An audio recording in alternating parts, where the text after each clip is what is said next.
Hi, brothers and sisters. Welcome once again to our discipleship training series, Freedom Church Live online here from Goa, from Harvest Ministries. We have been doing a very interesting module on faith.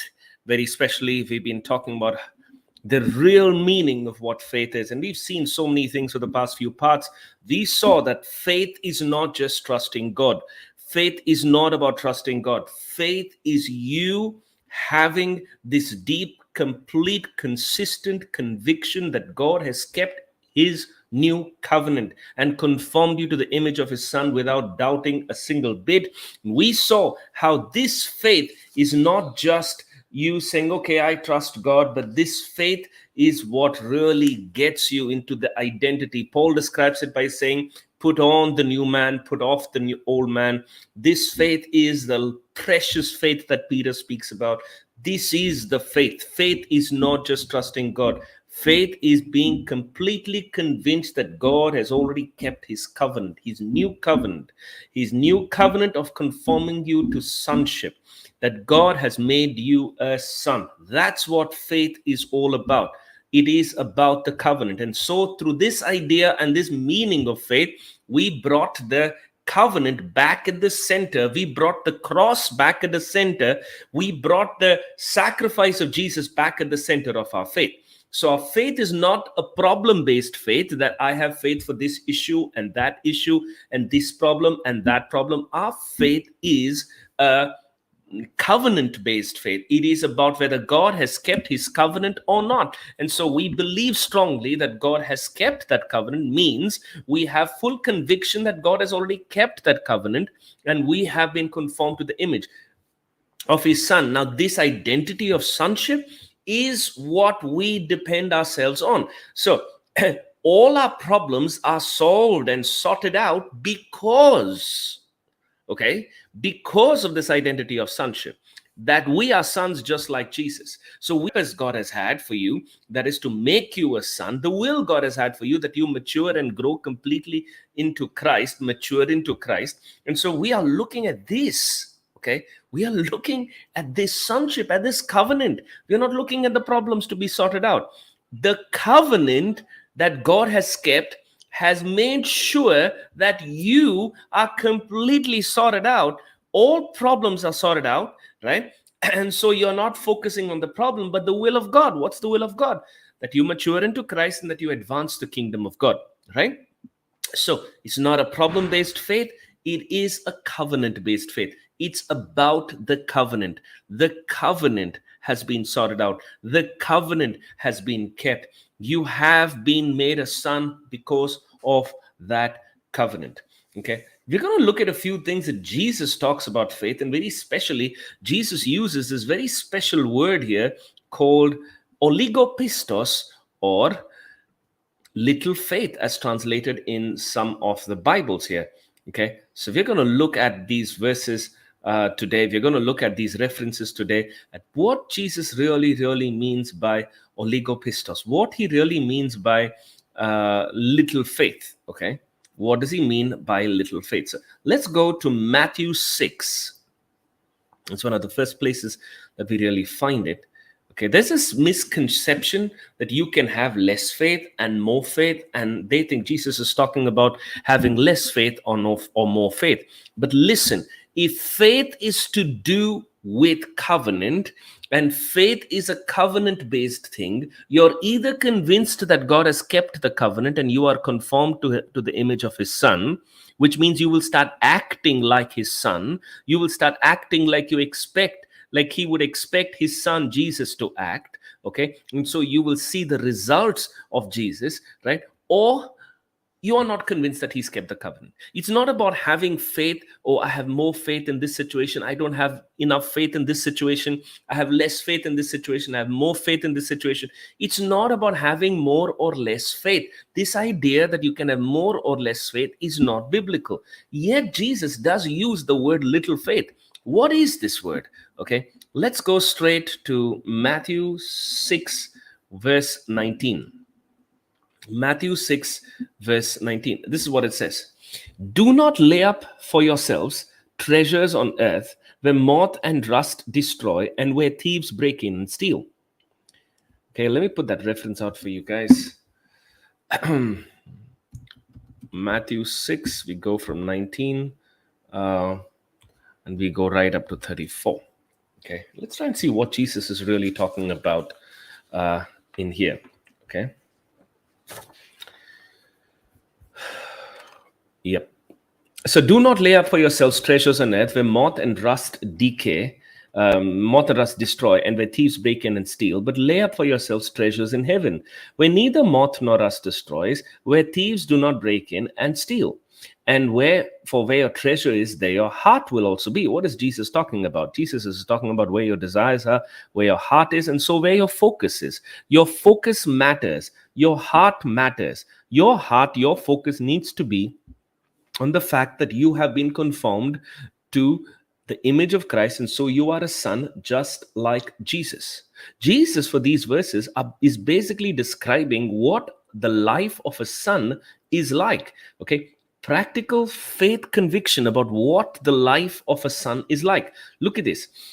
The lamp of the body is the eye, he says. Therefore, your eye, if your eye is good, the whole body will be full of light. Let me read that to you from the Wuest translation. The Wuest translation, the expanded Greek translation that we often refer to.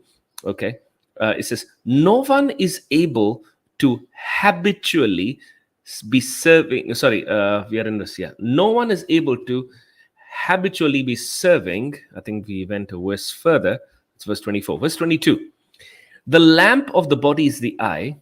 If your eye is in single focus, pure sound, your whole body will be well lighted. Let me read it from the NKJV. The lamp of the body is the eye. If therefore your eye is good, your whole body will be full of light. That word eye is good is a word that really means single focus. The single focus for your life as a son needs to be the will of God. The will of God is that the kingdom of heaven be established here on earth.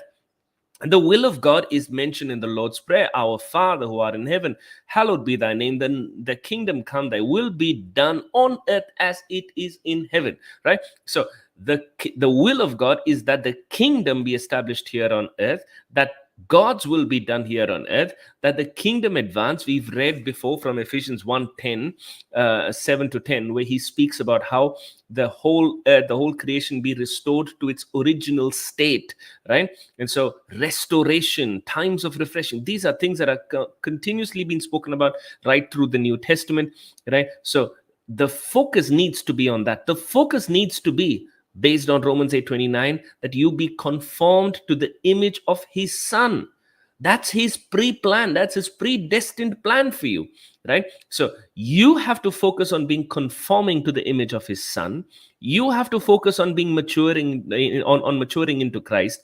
You have to focus on advancing the kingdom of God here on earth, right? That needs to be the single focus. So he says, if your eye is not on single focus, your whole body, if your eye is single focused, your whole body will be well lighted. It means your whole body will be full of light, or life rather, right? But if your eye is bad, your whole body will be full of darkness. If the light that is in you is darkness, how great is that darkness? So he says the eye is not necessarily the physical eye that he's referring to, but he's referring to your perspective, your view, your look at things. Your look at things needs to be focused, single focused on the Lord's will, single focused on the Lord himself and his kingdom, single focused on nothing else, right? If you are single focused on nothing else, death will not reign in your body, death will not reign in you, right? The eye is the thing that provides single focus for your whole being.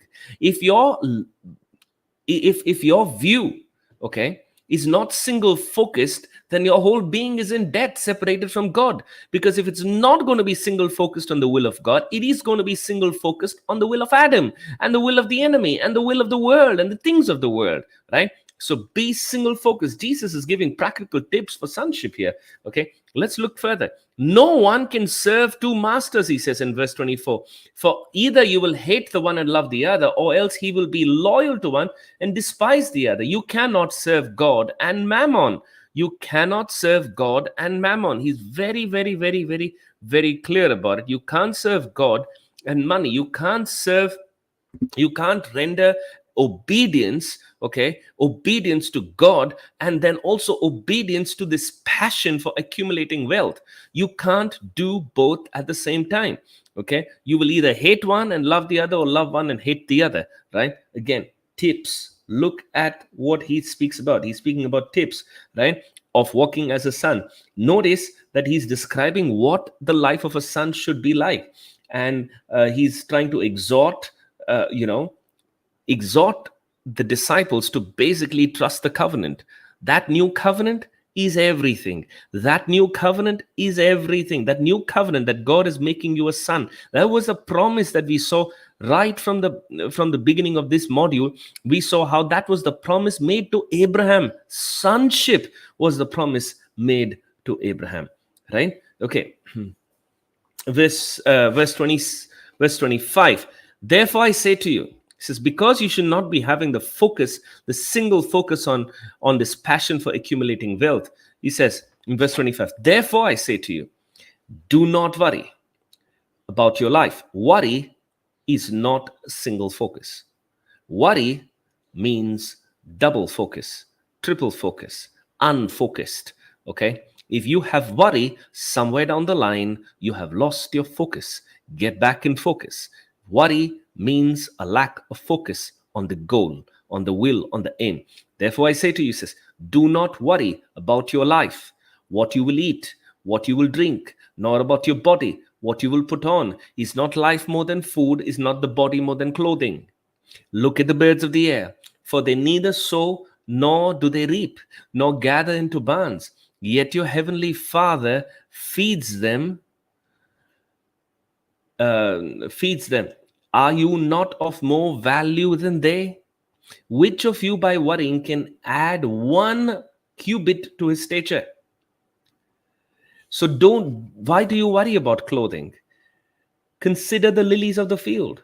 They grow, they neither toil nor they spin.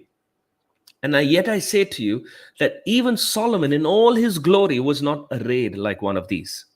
Now, verse 30, look at this.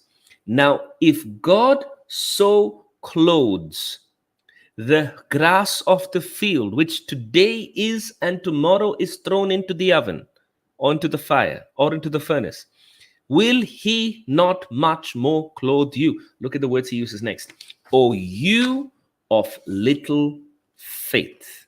That's the word we were after. O you of little faith. Now, in your English Bibles, it says little faith, 2 words. But in the Greek manuscript, this is what it says. Oligopistos. Pistos is faith, like we described it all this time.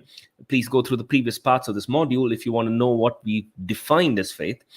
Oligos means little, few. Okay, fine. Oligopistos refers to little faith. Little faith is not less faith. Please understand this properly. Little faith is not less faith. Little faith is not faith that is little, okay? But faith that does not involve an understanding of the covenant and the promises or sonship. So little faith is nothing but not a lesser amount of faith, but another type of faith, which is not great faith, which is called little faith. Little faith does not depend on God's covenant. Little faith does not depend on sonship. Little faith does not depend on authority or dominion. Little faith is a type of faith which is not dependent on anything to do with God's covenant keeping nature. Okay, but is everything to do with the problem and trying to deal with the problem. They might talk about trusting God about the problem, right? But it is all part of little faith. Okay, will he not much more take care of you, is what he speaks about. Will he not much more clothe you, is talking about. He's talking about the importance of reliance, how to rely on the Father keeping the covenant. Think about it. He says, if God is going to take you as sons, then you've got to trust he keeps covenants. He has kept the covenant. And that's why this is completely talking about about the fact that God keeps covenants and that God has kept his covenant. So righteousness, okay, which we spoke about as identity. So another way of talking about the sonship identity, the word of God uses the word righteousness. You get this righteousness by faith, which means you get this identity by faith.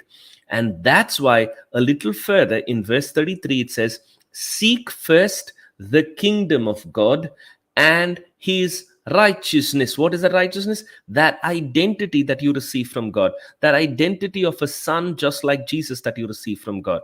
What is faith? Faith is nothing but you being consistently convinced that God has conformed you to the image of his son, and conformed you to the image of his son, and you don't doubt about it and you act accordingly, right? That is what faith is. And so we seek first the kingdom of God and his righteousness. That faith is what gets you this identity, this righteousness. Okay, so all things you get, he says, seek first the kingdom of God and his righteousness, and all these things will be added unto you. When are all these things added? All these things are added because of the identity. You don't have to worry, is what Jesus is trying to say. Focus, keep your focus straight, keep your focus right.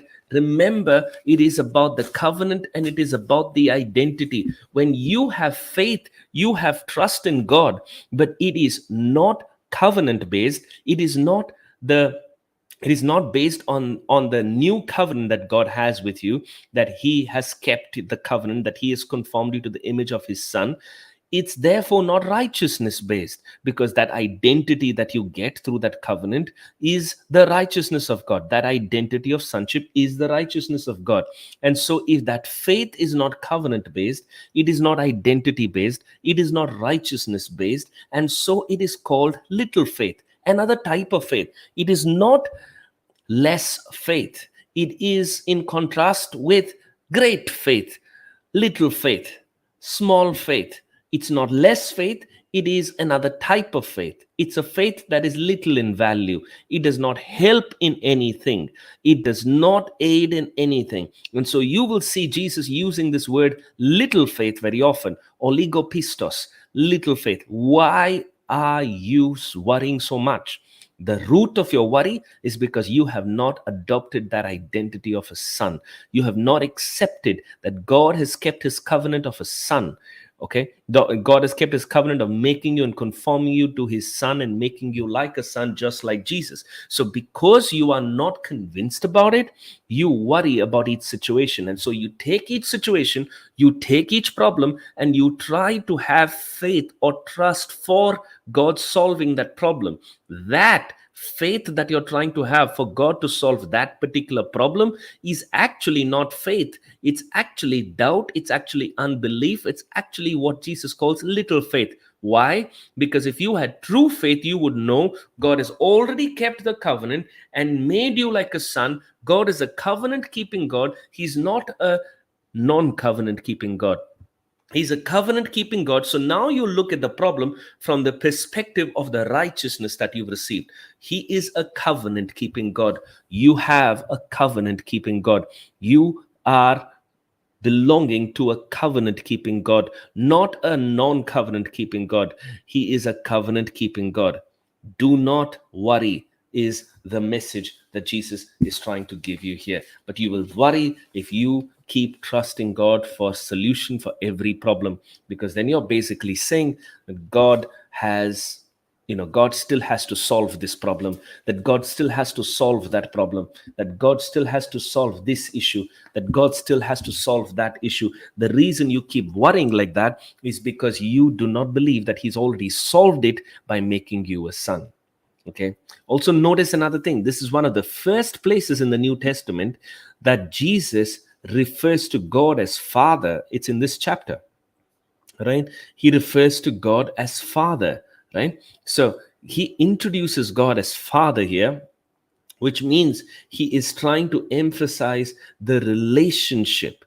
That relationship is what gives us that identity. If he's father, then you are a son, and that's your identity, right? So again, Jesus is trying to reorient these disciples to understand that trust and faith is not a issue based faith.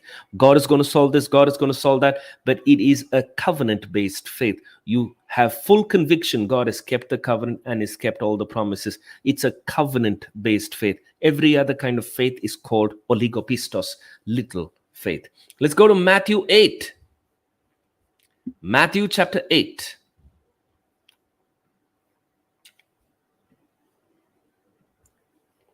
We were in Matthew 6:19. Let's go to Matthew 8. We go from verse 24 right up to verse 26 here. Just added it there on the screen. Matthew 8. Okay. Now, what do we see in Matthew 8? In Matthew 8, right, the disciples are sent. In verse 24, we see that the disciples are sent,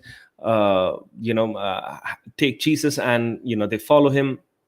He got into a boat, and so they are also in the boat. And there are one other verse says there were many other boats along with him, right, along with this boat that he was in. So Jesus is in the boat. And now here's what happens.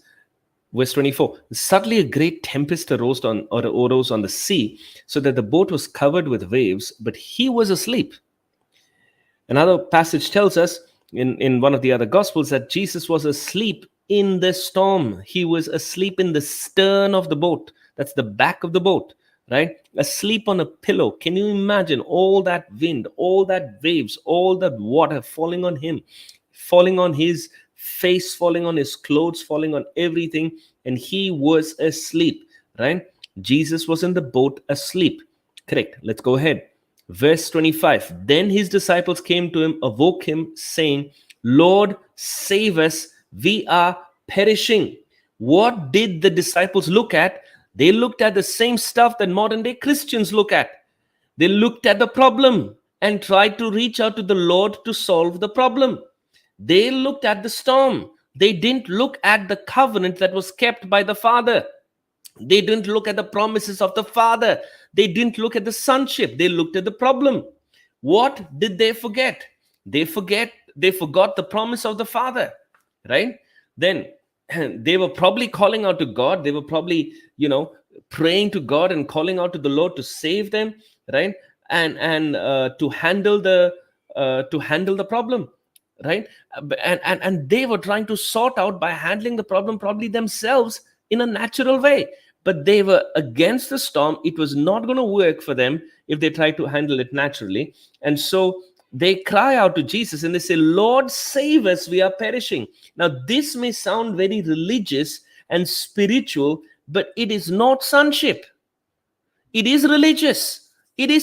May sound spiritual, but it is not spiritual, and it is not sonship at all. Look at verse 26. But he said to them, why are you fearful, O you of little faith? Again, the word little faith, oligopistos. Then he arose and rebuked the winds and the sea, and there was a great calm. Okay, so oligopistos. Why are you afraid? We saw how little faith gets you worried. Little faith also gets you fearful. Little faith is the wrong kind of faith. It's not less faith. It's another type of faith. It's a faith that is not covenant based. It's a faith that is based on somehow trying to trust God to solve a problem in front of you, instead of trusting that God has already kept promises for you through the covenant. You are trying to look at the problem in front of you. Instead of trusting that God has made you sons, you are trying to solve the problem in front of you, right? Okay, so he says, why are you fearful, O you of oligopistos, O you of little faith? What did Jesus expect them to do? Jesus expected them to keep the focus on what he taught. What did he teach them some time back? About sonship, about the Father. He says, our Father. That's what he taught them in Matthew 5. He expected them to focus on what he taught, that God is a Father, that all these things will be added unto you, that you are sons. Trust that relationship, trust that identity, trust that Father has given you that identity. And so you needed to deal with that situation, he was trying to tell them, as a son because of their identity. What did they do? They asked Jesus to deal with the situation. Please save us. Why are you so fearful? Was Jesus' response. O you of little faith. What did Jesus do? Jesus relied on the Father's promises, and so he acted accordingly, knowing that his Father was with him and has already solved the problem. All he had to do was speak over the storm, and the storm was sorted out. Okay, so Jesus was dependent on that identity, on that righteousness. The disciples were not. What were the disciples dependent on? They were dependent on the problem. They were looking at the problem. They were looking at the storm. The biggest problem that most Christians have today is this sort of a weak mindset, a weak mindedness, because they look at the problem and try to ask God to sort out the problem rather than trying to look at the problem as the identity. The identity given to you is the solution to every problem possible. The identity is the solution.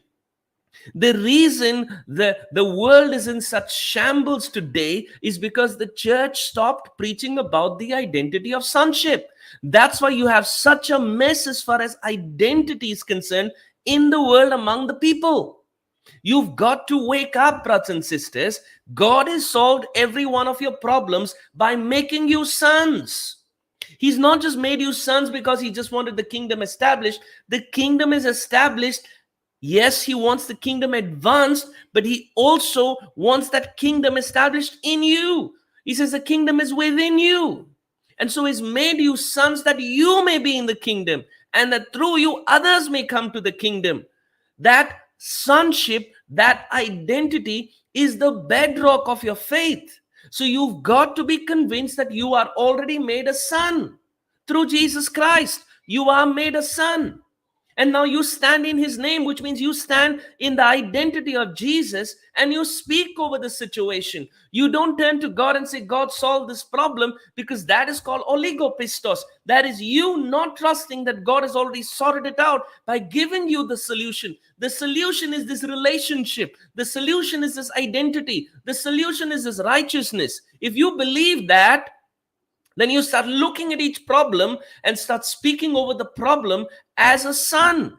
That's the point. The mess in the Christian church today is because preachers have been preaching about all sorts of blessings besides this identity of a son in the right, proper context and manner. The gospel is not the fact that Jesus just died and rose again. No, the gospel is the fact that Jesus is Lord and King. You've entered by grace. What does that mean? It's not just unmerited favor. It is you submitting to the lordship of Jesus. You bowing your whole inner man and your outer man to the lordship of Jesus. And you say, I don't want what I want to do. I'm bought at a price. I want to do what he wants me to do. You've entered into grace, the whole grace process. What happens next? You start having faith. What is faith? You are completely convinced that God has kept the covenant and made you a son. And so now you walk according to that sonship. You don't doubt that sonship is there. You walk according to that sonship. That is what faith is about. Faith is not looking at this problem and saying, oh, God is going to solve this problem now. Lord, I believe you're going to solve this problem. That is not faith. That is oligopistos. That is little faith. That is another type of faith, which is not for you and me. It is not the right kind of faith. The right kind of faith is believing and trusting that God has kept the covenant. That is the right kind of faith. This wrong kind of faith has ruined Christian lives. This wrong kind of faith has ruined Christianity. This wrong kind of faith comes from having no understanding of sonship. This wrong kind of faith leads to no action. It leads to worry. It leads to inaction. It leads to fear. As a son, you cannot fear and be worried. It's not new covenant faith. It's another type of faith. It's little faith, oligopistos, which is not expected of you. Oligopistos, this little faith, is a faith that will get you fearful. This little faith is a faith that will make you obey your fears. and obey your worries rather than obey the word. Jesus expected them to stand firm and speak over the storm like sons because they believed. They believed. What did they believe? That's what Jesus was trying to point out. You may believe, but what do you believe? Do you just believe God is there? Do you believe God has got your back? Do you believe that, yes, God is there with me? Or do you believe that God has kept the covenant, the new covenant, and made you a son? Now, because he's made me a son, I can act like a son. I see a problem, I don't have any worry. You know why? Because God has kept the covenant. I start dealing with it. If Jesus would be worried, I would be worried. I'm conformed to his image, so I'm not worried because he was never worried. I look at the situation, I don't get scared, I don't get worried. I speak over the situation like he would have spoken over the situation because we are sons. We are sons. Let's go to another place. Let's go to Matthew 14.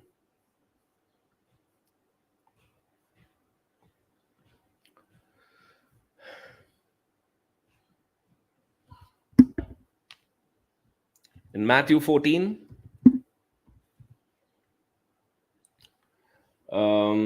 verse 22 to 32.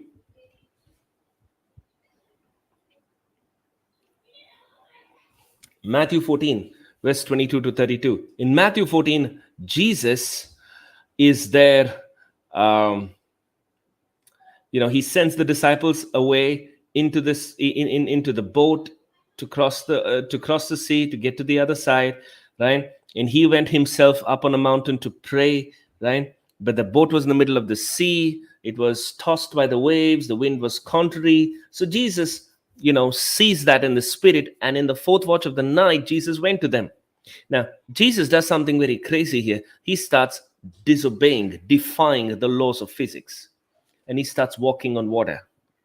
He disobeys the laws of physics and starts walking on water. Now, the moment he comes, I want you to go to verse 26.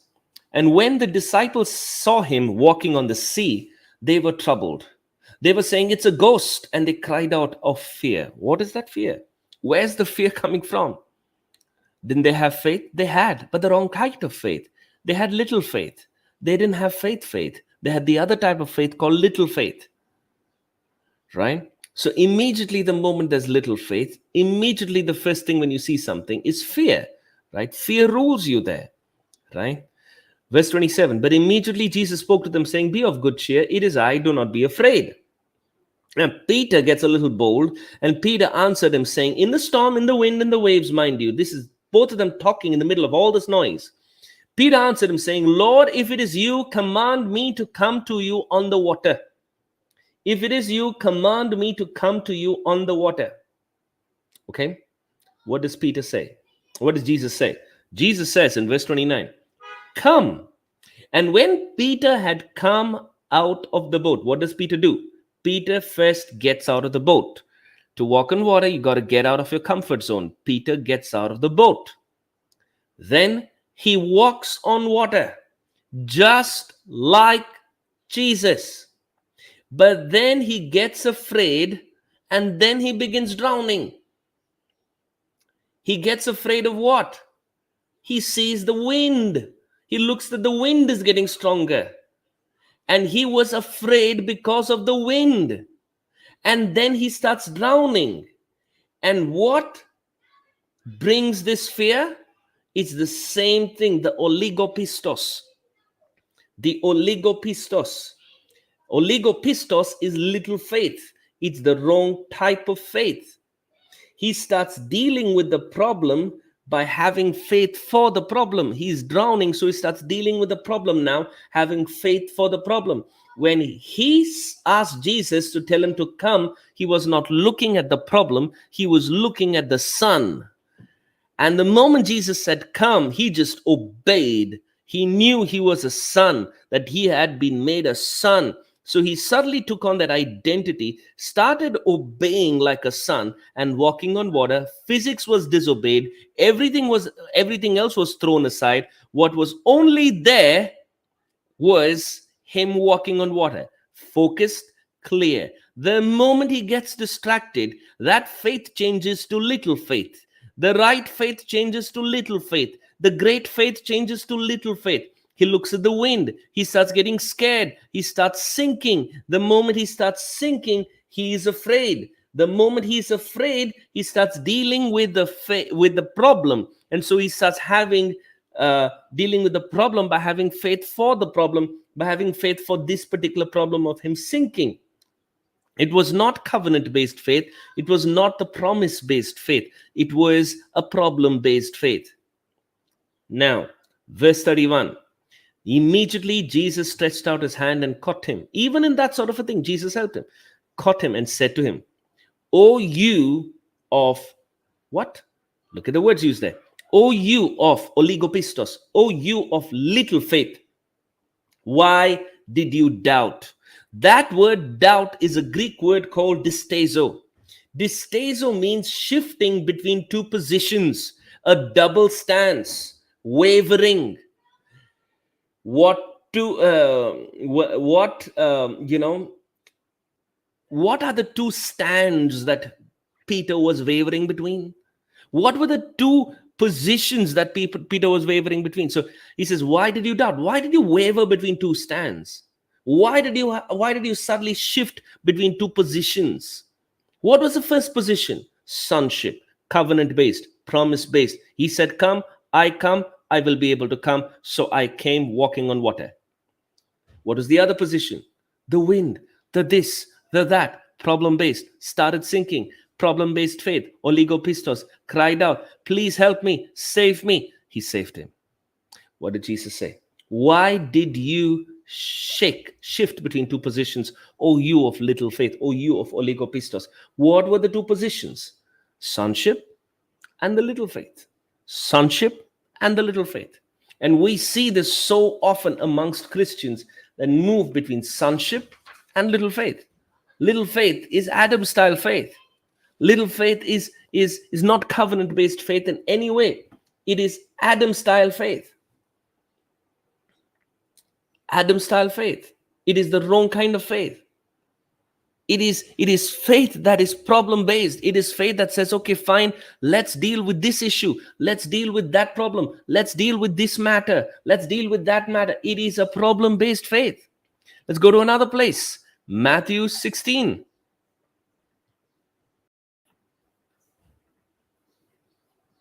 Matthew 16, verse 8.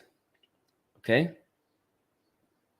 When Jesus says, take heed, beware of the leaven of the Pharisees and the Sadducees, the disciples were thinking, should we have brought bread? We've not brought bread, right? Is he talking naturally? Verse 8, look at what he says. O you of little faith, why do you reason amongst yourselves because you have brought no bread? He says, why are you so bothered about the bread part of things? Haven't you seen what I did? I fed 5,000 people. Do you yet not understand? Do you not remember how 5,000 were fed by breads, by how many baskets were left overflowing after those 5,000, 15,000 people were fed? Don't you get it? What was he trying to point out? He says, little faith. What is this little faith? Oligopistos. What is this oligopistos? They were not operating based on covenant-based faith. They were not operating on the sonship faith. They were not understanding sonship. They were operating on little faith. That is not right. That is little faith based on which they were operating on. Little faith, right? So, O you of little faith, why do you reason amongst yourselves? Why? Because they were thinking naturally. They were thinking like Adam with little faith. Let's go ahead. Let's go again to Matthew 17. There's so many references here. I mean, very specific references though, that Jesus keeps talking about this whole little faith thing.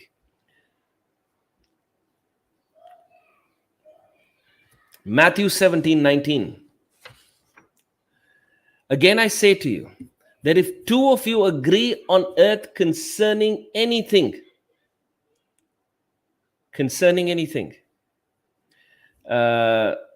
that they ask, hold on a second, I think I went to the wrong passage. It is Matthew 17, yes.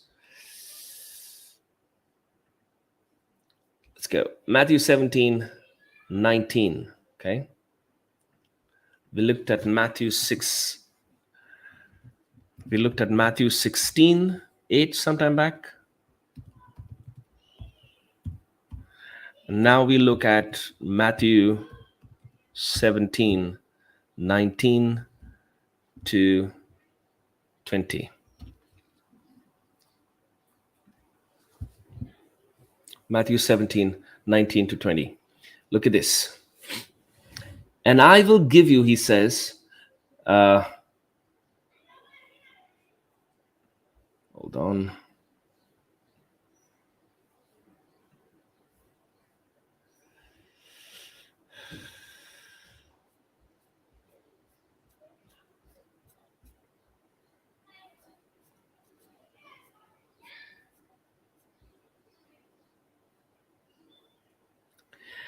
Then the disciples came to Jesus privately, asking him, why could we not cast it out? So there was this man that came with an epileptic son. They tried casting out the demon. The demon did not come out. So they came to him and asked him, why could we not cast it out?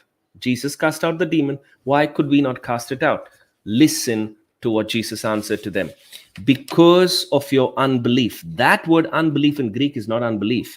That word unbelief that's used here in Matthew 17:20 is the word oligopistos, which means little faith. It is not the faith of the new covenant. It is not the faith of the covenant. It is not the faith of sonship. It is oligopistos, another type of faith. So he says, because of your unbelief, because of your oligopistos, because of your little faith, because of your faith that is not the right type of faith. You have a problem-based faith. You're looking at the problem of the demons, and you are speaking as though trying to get God to agree with you for that particular case. You are trying to get God to agree with you for that particular case instead of trying to understand that God has already solved all the problems by giving you an identity. Every problem, whether your own or whether somebody else's, whether you're going to minister to somebody and set somebody free, every problem has been sorted out with an answer. That answer is your identity, the sonship. Start acting according to that identity. Start trusting that identity that God has given you. Start trusting that God has already done it, and start operating based on that identity, he says. Look at this. He says, if you have faith as a mustard seed. Many people misinterpret and misunderstand this. He is not saying if you have faith the size of a mustard seed. He says if you have faith as a mustard seed, not the size of a mustard seed, as a mustard seed.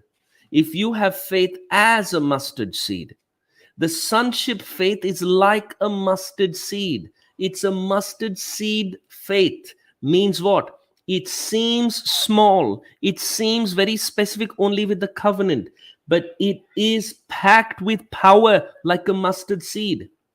It is not small faith. It is great faith. He is not referring to the size of faith. He is referring to the type of faith.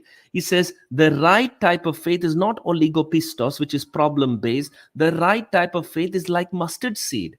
You see a mustard seed, you see how small it is, but it's packed with power. It's potent. It's packed with power that helps a whole mustard plant to grow, right? It is packed, but by itself it just looks very small, right? So this new covenant faith may seem trivial. It may seem casual. Speak to the mountain, lay your hands on the sick. These may seem casual. These may seem trivial. It's a simple conviction that God has kept the covenant, right? But this simple conviction that God has kept the covenant has potent power, has innate power, has power potential, okay? Because this has what made you sons. You are trusting that God has made you a son, and that has got potency, that has got power, that has got great power, right? So that is what we've got to remember, that this kind of faith has got potent power for growth. It is not oligopistos. It is great kind of faith, actually. So Jesus is not saying have faith, even if you had faith the size of a mustard seed. He never says it there. He says as a mustard seed. The type of the seed, the type of seed is mustard seed, not the not the size of the seed. Okay, as a mustard seed. Look at how the nature of the mustard seed is like, as a mustard seed. So Jesus is very specifically speaking about it. Later on in Mark 11, if you actually go to Mark 11, actually right now, if you go to Mark 11, verses 22, verses 22 onwards, okay.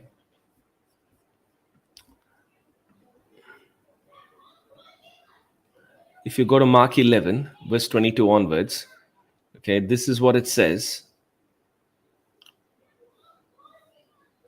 So Jesus answered to them saying, have faith in God. Now that word faith in God in Greek is actually translated as have faith from God, not in God, but have that faith from God. What is faith? We said is that reliance on God keeping the covenant, that God has kept the new covenant promises. That's what faith is all about, that conviction that God has kept the new covenant. So the main essence of this faith that comes from God is sonship. Have this faith from God. Have this faith, this conviction that God has already kept it. The main essence of this is sonship, is identity. What you speak, what you command is what you get. Why? Because that's what happens to sons of God. Jesus spoke, he got it. Do you trust that you've been made a son? Do you trust God has kept the covenant to make you a son? Then start speaking to the problem. What do? We start looking at the problem and start having faith for the problem and say, God, I know you're going to sort this problem out. That is the wrong kind of faith. He's saying, listen, look at the covenant, look at the identity. Now start speaking to the problem, trusting fully well that God has already done has already sorted out stuff by giving you this identity. This identity is a solution to everything. So you speak with this identity. You speak with this identity. Right? So he says, for assuredly I say to you, whoever says to this mountain, be removed and be cast into the sea, and does not doubt in his heart, but believes that those things he says will be done, he will have whatever he says. What is that? That's a trait of a son. The one who believes that those things he says will be done, it will be done for him. That's the trait of a son, right? You get what you speak and command out of this identity, right? Verse 24, therefore I say to you, whatever things you ask when you pray, believe you receive them. Believe that you receive them and you will have them. That is what a son is like. Focus on the sonship, not on the solution of the problem. This understanding of faith is very, very important, because unanswered prayer, the root of unanswered prayer is this oligopistos, or this little faith, or this problem-based faith, right? The real faith gets you guaranteed answers every time, not because of how much faith I have. I'm a very strong faith person, to get this problem sorted out. No, it is not depending on you. It is depending on the identity. The identity is a very strong identity. It's the identity of a son, and it's not just any son, it's the identity of Jesus Christ. So it's a name-based, it's an identity-based faith. So you have faith because it's identity based. That's why in Ephesians 6, when he speaks about the armor of God, he says, lift up the shield of faith. Okay, the shield of faith, which quenches all the arrows of the evil one, right? What is this evil one attacking? What is the shield protecting? You. What is that? Your identity. What are the arrows attacking? Your identity. What is your identity? To walk like sons, just like Jesus. What does the shield protect? That identity. Why? Because that shield is faith, he says. What is that faith? A conviction that God has conformed me already to that identity. His arrows are all to do with that identity. That's the problem, brothers and sisters, with unanswered prayer in many, many Christians' lives, even today. Right? So let's start having the right type of faith. The right kind of faith, not the fake faith, but the right type of faith. Not this faith which is problem based, but a faith which is identity based, right? a faith which is identity based, not a faith which is problem based. That is the right kind of faith that you and I need to have. Do not have oligopistos. Oligopistos is problem based faith, circumstance based faith, solution for the circumstance kind of faith. That's not the kind of faith you got to have. That kind of faith is disastrous. That kind of faith is a problem. That kind of faith is useless. That kind of faith does not get storms calmed down. That kind of faith does not get mountains moved. The identity-based faith is good. And here's the problem. Oligopistos starts bringing disparity, starts bringing discrimination between people, because it is, I got more faith, you got less faith, I got more faith, you got less faith. The real biblical Christian faith is not bringing discrimination between people. It is identity-based faith. It's not me, it's the identity. I got that identity. I'm operating with that identity. It's identity-based. The mountains move not because of me, because the identity I've received. God has conformed me to the image of his son. That's why the mountains move. It becomes an identity-based faith rather than a problem, and then how much this I have faith, I have to solve the problem. So there is no big, less faith. I can't grow my faith. I can have faith or not have faith, because it is a conviction about whether God has kept the covenant or not kept the covenant, right? There's no gray area in this faith. It's a clear, simple faith, just like a mustard seed. It's not problem-based. It is identity-based, right? Just like that mustard seed has got that DNA to produce a whole big mustard plant, the biggest herb in the garden. Okay, in the same way, your faith has got this identity, this DNA that lets the sonship just manifest out. The only differences we see is in how much your mind is renewed and how much your mind is not renewed. Yeah, that's it from us today. We'll get back to you the next time with some more teaching about this faith, which once you start putting into practice, you will see a major difference in your life. Thank you, and God bless.